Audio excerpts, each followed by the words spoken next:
പഹൽഗാമിൽ ഭീകരാക്രമണ സമയത്ത് അവിടെ ഉണ്ടായിരുന്ന മലയാളി കുടുംബം ഇപ്പോൾ മാതൃഭൂമി ന്യൂസിനൊപ്പം ചേരുകയാണ്. ഭീകരാക്രമണം നടക്കുന്ന സമയത്ത് നമ്മൾ ബൈസൺ വാലിയിലേക്ക് ഓൺ ദ വേ ആയിരുന്നു. അപ്പോൾ നമ്മൾ കാറിലാണ് പോയിക്കൊണ്ടിരുന്നത്. അപ്പോൾ ഒരു പകുതി വഴി എത്തിയ സമയത്ത് സൈഡിലൊക്കെ ഉള്ള സ്ത്രീകളും കുട്ടികളും, അതായത് അവിടുത്തെ ലോക്കലായിട്ടുള്ള ആൾക്കാർ, സ്ത്രീകളും കുട്ടികളൊക്കെ അടങ്ങുന്ന സംഘങ്ങളൊക്കെ കുറച്ച് പാനിക്കായിട്ട് അവർ ചെതറി ഓടുന്നുണ്ട്. അങ്ങനെ ഓടിയിട്ട് അവരൊക്കെ ഏതൊക്കെയോ വണ്ടിയിലൊക്കെ കയറ്റി പെട്ടെന്ന് പറഞ്ഞയക്കുന്നുണ്ട്. അപ്പം അങ്ങനെ പോലീസോ പട്ടാളോ എന്തൊക്കെയോ അത് കൂടി ഭയങ്കര പാനിക്കായ ഒരു സിറ്റുവേഷൻ പുറത്ത് കാണുന്നുണ്ട്.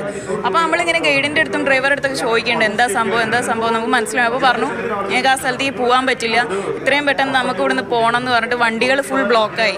അപ്പോൾ തന്നെ വണ്ടി തിരിക്കുകയും നമ്മൾ തിരിച്ച് പാർക്കിംഗ് ഏരിയയിലേക്ക് വന്ന് അവിടുന്ന് എല്ലാവരും കൂടി ജോയിൻ്റ് ആയി അപ്പോൾ തന്നെ തിരിച്ചു പോരുകയാണ് ഉണ്ടായത്.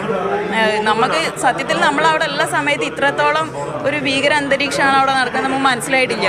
നമ്മളിപ്പോൾ റോട്ടിൽ കൂടെ പോകുന്ന സമയത്ത് ഒരുപാട് ആൾക്കാർ ചെളിയൊക്കെ ആയിട്ട് കുതിരയും ആളുകളൊക്കെ കൂടെ ഓടി വരുന്നുണ്ടായിരുന്നു പരിഭ്രാന്തരായിട്ട്. റിയാക്ഷൻ എന്തായിരുന്നു അവർ പറയുന്നുണ്ടായിരുന്നു?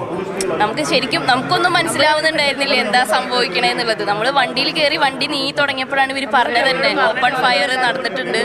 വണ്ടിയിൽ കയറി കഴിഞ്ഞ ശേഷം അവർ പറഞ്ഞു, കാരണം വഴി ഫുള്ള് ബ്ലോക്കായി, ഒരുപാട് പോലീസും പട്ടാളവും ഒക്കെ ഇങ്ങനെ വന്നുകൊണ്ടിരിക്കും, ആംബുലൻസും. പിന്നെ നമുക്കും ചെറുതായിട്ട് മനസ്സിലായി തുടങ്ങി. അപ്പോൾ അവർ പറഞ്ഞു ഇങ്ങനെ ഫയർ നടന്നിട്ടുണ്ട്. സംഘത്തിൽ എത്ര പേരുണ്ടായിരുന്നു? നിങ്ങൾ ഫാമിലി ആയിട്ട് പോയതാണോ? എത്ര പേരുണ്ടായിരുന്നു? നമ്മൾ തിരൂർ അർബൻ കോപ്പറേറ്റീവ് ബാങ്കിലെ ജീവനക്കാരും അവരുടെ ഫാമിലിയും ഉള്ള രീതിയിലാണ് നമ്മൾ ഇത് അറേഞ്ച് ചെയ്തിട്ടുള്ളത്. 23 പേരാണ് നമ്മൾ സംഘത്തിലുണ്ടായിരുന്നത്, ഇൻക്ലൂഡിങ് ചിൽഡ്രൻ. അവിടുത്തെ ലോക്കൽ പീപ്പിൾ പറയണത് എന്താണെന്ന് വെച്ചാൽ കാശ്മീരിലെ ടൂറിസത്തെ ഇല്ലാതെയൊക്കെ, കാശ്മീരിലെ ടൂറിസ്റ്റുകളെ ഭയപ്പെടുത്തിയിട്ട് അവരെ ഷിംല, ഹിമാചൽ പോലത്തെ സ്ഥലങ്ങളിലേക്ക് പോകും. അപ്പോൾ ഈ കാശ്മീരികൾക്ക് ഈ ഒരു സീസണിൽ മാത്രമേ അവർക്ക് ഈ വരുമാനമുള്ളൂ. ബാക്കിയുള്ള സമയത്തൊക്കെ മഞ്ഞ് മൂടി കിടക്കുന്ന പ്രദേശങ്ങളാണ്. അപ്പോൾ അവർക്ക് യാത്ര പോലും അത്ര എളുപ്പമുള്ള കാര്യമില്ല.